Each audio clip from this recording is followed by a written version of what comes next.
Welcome to a team selection video for Game Week 26. There's been so much UCL fantasy and FPL content recently, but there's going to be even more here, and I'm going to be talking about how Game Week 25 went, and then moving on to my Game Week 26, the transfers I've already made, and I've taken a -8 hit, and I recommend that none of you do early transfers if you can help it. So let's just get straight into the video. Just a quick disclaimer, towards the end of this video there's a visual glitch where it says I've taken a -8. In Game Week 25 I got 77 points, I took no hits, it was a free transfer to get Bruno Fernandes in, but in Game Week 26 that's where I took a -8, so do not worry about the -8, I got 77 points and that's pretty much it. In Double Gameweek 25, I finally achieved a green arrow to around 120k. Before that, I was around 150, so I got 77 points. And that late goal by Bruno, he loves scoring these late goals against Brighton. That helped me actually get a rank rise, finally. And Ronaldo also hauled, and then you also have David De Gea. Ronaldo was a bit unlucky because he should have got an assist for Bruno Fernandes earlier, and he probably would have been top for bonus points. Bruno snatched all of them at the very end. But those three pretty much changed my entire week. And you could say Cucurella as well with his haul in the first game. He was on for 8 points but then lost a point due to conceding 2 goals against United at the very end. And looking across the rest of my team, Arnold once again with a clean sheet, but Digne blanking. That's 2 blanks since coming into my team, but I still have faith that he can produce some returns in the future, especially when he has those double game weeks later on in the season. My midfield, pretty average apart from Jarrod Bowen and Bruno Fernandes. Rafinha came off at half-time and it was apparently a tactical switch by Marcelo Bielsa. But Rafinha just hasn't been at it since the West Ham game where he showed so much and so many signs of quality, and that's why I signed him. But in the end, he hasn't really delivered so far. I'm hoping that he can against United and Liverpool in the double game week. Let's wait and see what happens there. And Diego Jota didn't start. That was a bit surprising, and I don't think it's a surprise that Jota will be benched, but I thought it would happen a bit later on rather than already. But then it does make sense. He'll probably start against Inter Milan. Let's wait and see what happens in that game. But I would suspect he's going to be benched for one of those double game week 26 matches. So in essence, Jota would have a single game week. Some people would say the same thing about Salah, but we're going to talk about him later on, of course. And for my forwards, Dennis came off my bench, unfortunately, because Cancelo didn't play. And that wasn't really ideal, but you got to take it. And he got a yellow card once again. Dennis has just been very disappointing, and other than that really good streak he had, which was for a lengthy period of time, ever since that he's been shocking, and captaining him recently was very poor. I think it was in Game Week 23. Livramento came off the bench against Spurs in their victory, and Gray didn't feature in Everton's 3-0 win against Leeds. Ramsdale blanked. So overall, very happy with my Man United players finally delivering, but I have gotten rid of Bruno Fernandes and Cristiano Ronaldo as planned. I made early transfers because I would have been priced out, but I made one move that is particularly risky, and I'm going to show you now in the team selection portion of this video. So let me know what you think of my transfers and also my Game Week 25 performance.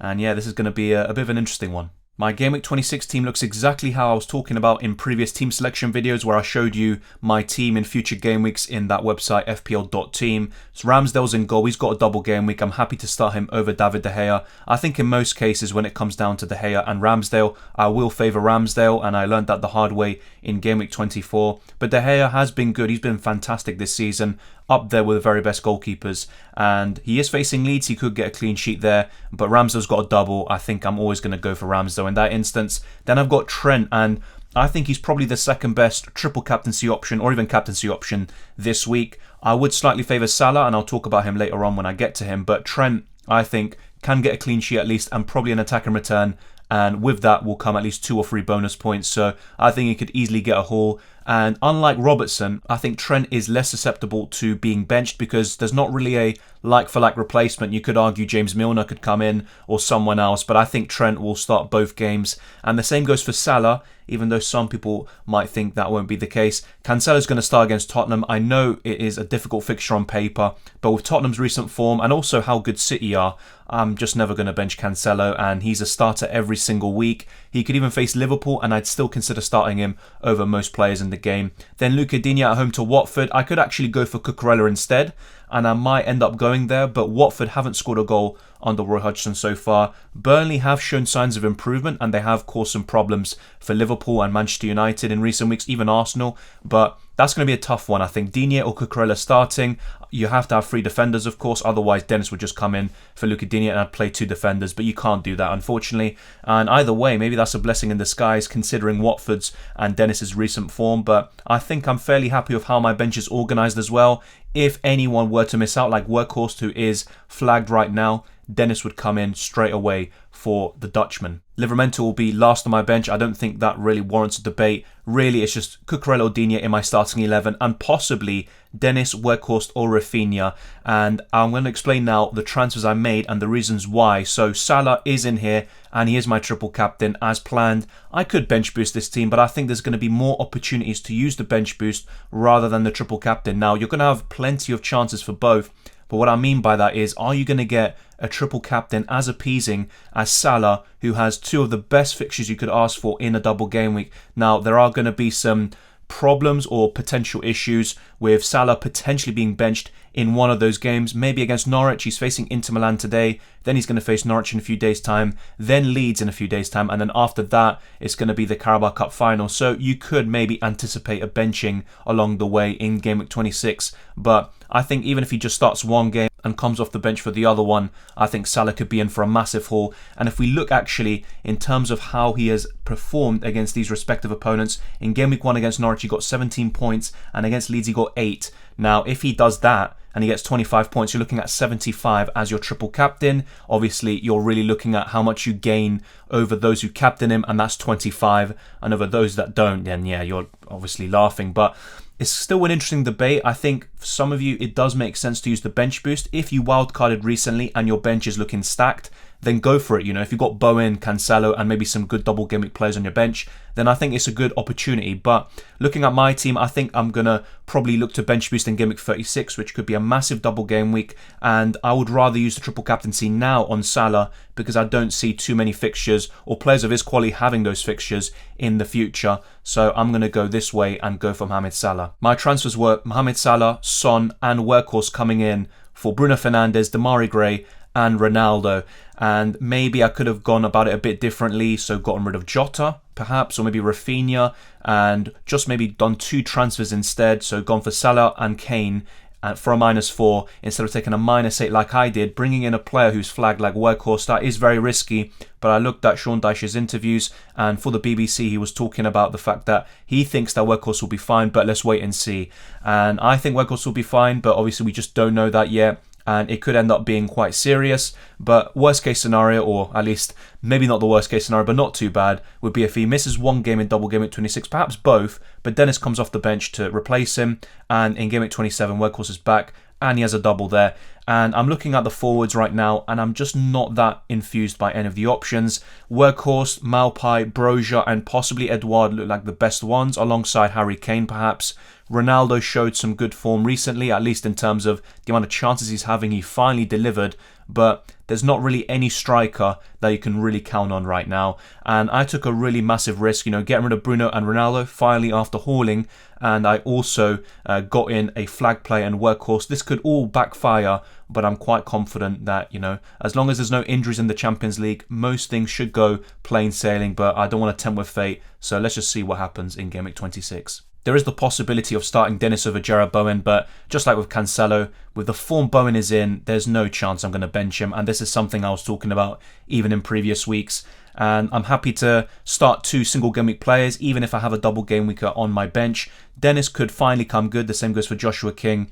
And I wouldn't be too surprised if that were to happen. So Dennis could still come in yet for Workhorse or for Rafinha, especially if Workhorse is actually ruled out. And it does save me the trouble there. Obviously not ideal because I did take a -4 for him, but you know, sometimes you take these risks and I've just got to face the consequences. Jota's in there. Once again, I don't expect him to start both games. I think with Salah, he will start both, but there is the chance that he might be benched for one of them. With Jota, though, I'm a bit more convinced that he's going to be benched in one of them and probably start the Champions League and possibly the Carabao Cup final. Heung-min Son has come in, and I know a lot of you have been talking about being put off by Spurs' recent performances, and I understand that, but Son is still one of the most consistent players in the game, and he has missed out recently through injury, but if you look at his returns, they are so consistent. And yeah, the only times he's really blanked was apart from the Wolves game, and I think that's a opponent he's never scored against. The only times he's really blanked recently since game week 12 really was when he was injured against Leicester and Chelsea. So for me, Son is one of the most consistent players out there, and he's worth that price. I would rather have him than Bruno Fernandes long term, but I expect Son to do very well even in the next few game weeks. I know he faces City, but he's got a great record against them. If anyone scores for Spurs other than Kane, you probably would imagine it will be Heung-min Son. And against Burnley as well, he's done well over the last few years against the Clarets. And yeah, I just have full confidence in him. In Game Week 27, he faces Leeds. I'm going to be showing you how my team is lining up for Game Week 27 as well. And that's where I will be a bit open-minded. I would even possibly consider using the free hit, but I do have an 11 already in Blank Game Week 27, so I could use it in Blank Game Week 30 and Game Week 33 as planned before, but I'm open-minded with my chip strategy. Rafinha is facing Man United at home and Liverpool away. Now, Rafinha hasn't blanked 4 times in a row all season. Now, if he were to blank against United, that would be 4 games in a row. That doesn't mean he's going to score for sure. You know, patterns don't always result in guaranteed returns for a certain player. United looked a bit better against Brighton, but at the same time in the first half, they were, in my opinion, dominated. But there we go. I think with United, it's very hard to tell which team you're going to get. If United show up, then I think they could score quite a few goals against Leeds, and Ronaldo and Bruno owners will be feasting. But Rafinha, I expect a return in one of those 2 games, even though it does seem very difficult on paper. It's probably the worst set of doubles of any player that I have, and probably of any team. But I still think Rafinha can come up with something good. He's a fantastic player. Hasn't shown it recently, but I still have confidence he can do the business. And then up front, Weghorst. With those fixtures, you could argue he's not really worth inclusion, even over Dennis, but Weghorst has shown more in recent weeks since coming to the Premier League than Dennis has, or even any Watford player. So right now I'm happy to play him over Dennis, and I am quite confident that Weghorst won't be out for too long, and maximum maybe 1 or 2 games. But if a medical scan comes back and Weghorst's injury is more significant than initially feared, then he's going to miss out, and so be it, you know. I already knew the risks of bringing him in. I could have just gone for Brozier instead and maybe kept Bruno, but I made my decision and we'll just wait and see. Edouard is in here as well. Just like with Jota, I actually wouldn't be too surprised if he was benched in one of these games. You're looking at these players like Elise and Edouard, probably 2 of the most appealing from Crystal Palace, but at the same time 2 players who can be susceptible to the odd rotation and benching. So with Edouard, I'm hoping he plays that Watford game. If he doesn't play against Chelsea, so be it. In most cases, he probably won't do that well against the Blues, but against Watford, I really want him starting in that game, despite Watford's recent defensive improvement. So that's my bench sorted. Dennis could come in for 1 or 2 players, maybe Cucurella in for Digne. Let me know what you would do with these players. And in terms of the triple captaincy, I think it's very simple. Salah for me is the best option, maybe for the entire season from now on. And Trent would be second this week. And then after that, I'd probably rate Robertson and Jota. But both of those players, I think, are a bit more likely to be benched than Trent and Salah. But you never know. Salah could get a rest. They could play Diaz, maybe in a different position. They could play Jota, Firmino. There's different ways Liverpool can play now with so many options up front. But I would suspect Salah will start at least one of them for sure. But I think he'll start both of them. And if he does, he could be in for a massive return this week. In Blank Gameweek 27, my team doesn't look particularly good, but at least I have a full 11 without making any transfers. And one thing I'm considering right now is getting rid of Diego Jota, especially with the prospect of his minutes being reduced and shared with other players like Diaz, Mane and Firmino. I think he will actually be sold, possibly for an Aston Villa midfielder, Coutinho or Gordon Ramsay. The problem there is that I've already got a Brighton defender and I've got an Aston Villa player there, so I'd have a lot of players in that fixture and a lot of conflicts. But at the same time, long term, I think Aston Villa will have some double game weeks, pretty good ones as well, and they're 2 good players to bring in. But with Coutinho, he's someone I would have rather got maybe earlier on, and I probably should have gone for him over Rafinha, but I made my choice there. And Son would be my captain, but I would be open to the idea of possibly going for a double game weeker like Weghorst. I'm not really sure if it makes any sense for me to get a Burnley defender right now. because if I were to bring in Tarkowski or Ben Mee, it would either be for Trent Alexander-Arnold, which I definitely don't want to do, and if not, it would be for a player who already has a fixture in Game Week 27, and it doesn't really make too much sense. Livramento would be the ideal one, but I don't have enough money to go from Livramento up to a Burnley defender. So one possibility actually is maybe downgrading, so making that move from Jota to Coutinho or Ramsey, and then upgrading Livramento to a Burnley defender. So that's something I am considering, but that would be for a -4 hit, and I've been taking quite a lot of hits recently, and Burnley have improved recently. I still have my doubts, and I'm a bit skeptical about the whole thing, but this is how my team would line up in Game Week 27. If I were to take that -4, I would have just enough money to get Tarkowski and Coutinho in. I would suspect there would be a price rise for one of those players, but I don't think this looks too bad. Dennis would be on my bench. I would consider it as well. I might shift someone else out as well up to the bench, but De Gea would be in goal at home to Watford, Cancelo away to Everton. Maybe one thing I would really like in Game Week 27 is to have more City players, so maybe De Bruyne, Phil Foden, or a few others, but Cancelo is definitely just fine. Even for a clean sheet, I would back City there with Aymeric Laporte as well. And then Digne away to Brighton. There is that conflict with Cucurella and also Coutinho, but still, it's not the worst thing in the world. Cucurella at home to Aston Villa, you would suspect hopefully there's a clean sheet in there for one of them, and if not, some attacking returns, probably for Coutinho or Digne. And then a double game week for Tarkowski. If not, I could also consider Ben Mee or someone cheaper, and it's just really for that double game week. And those of you who are bringing in Tarkowski already, that makes complete sense, and it's actually a good transfer. You're getting 4 games in 2 game weeks, and also with the blanks for Arsenal, Chelsea and Liverpool,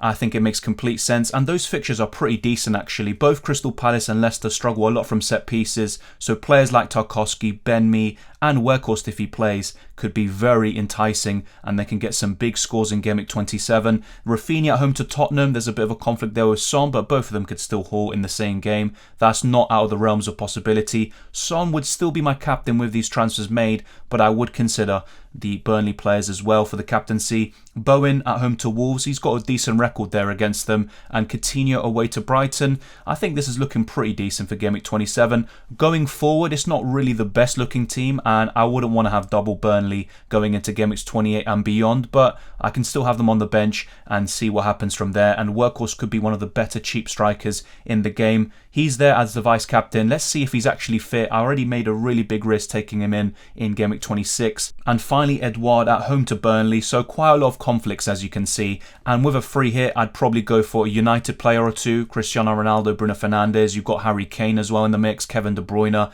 And you can go for more City players. And also maybe possibly another Burnley player like Cornet if he's fit. So maybe a free hit in Game Week 27 is more appealing than we initially thought. But if you can get to an 11, especially with just a -4 or even free transfers, or you already have 11 at your disposal, then I don't think you need to free hit, and there might be better opportunities. I think for those of you only on one free hit, I would probably look to save it for Game Week 30 or 33 and skip it in 27. But if you're in a position where you have a lot of Arsenal players, possibly Chelsea and Liverpool, then it makes sense. And you can also stack up on double game week players, City, Spurs and United, who all have pretty enticing fixtures. So that's kind of my take on it. But if you have 2 free hits like I do, then consider using one of them in Game Week 27. If not, Game Week 30, 33 or another double game week, perhaps 36 if you already use your bench boost. But thank you very much for watching. If you enjoyed this video, smash the like button and subscribe if you're new around here. You can follow me on Twitter and Instagram, DylanRCM, and also the Discord server. All the links are in the description below. You can become a channel member by clicking the join button. And thank you to everyone who watched the videos and live streams recently. In the UCL Fantasy stream, we got to over 9,900 subscribers, so we're very close to 10,000. So if you haven't already, consider subscribing and you will not miss a single upload or live stream on this channel. So appreciate all the support. Take care, enjoy the football as always, and I'll see you next time.